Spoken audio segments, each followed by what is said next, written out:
আজকে আছে আমার ফার্স্ট এক্সাম। প্রতিদিনের মতো যখন আজকে স্কুলে গেতাছি তখন কিন্তু আমি একটা ঘটনা দেখলাম। তাহলে ঘটনাটা শুনুন। আমার পাশে যে আমার বন্ধু বয়ে রয়েছে ও লাইন মারতেছে না, ও মাসে বউ পড়াইতেছে।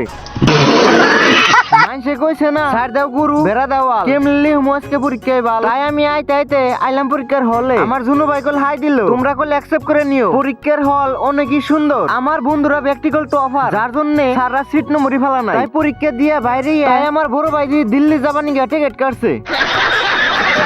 টিকিটের মধ্যে কি কি লেখা নিজেও জানি না, গুদ মারছে টিকিটের ফ্ল্যাট দিয়ে আয়া পড়ছে। জাহাজের মধ্যে বন্ধু উঠে দুন বিরিয়ানি ভাগ করে খাইতেছে। বন্ধু বিরিয়ানি বানাই দেখে নারাই বাজিয়ে দিছে। বড় ভাই কইতাছে ও দুইটা নিছে আমি পাই নাই কে।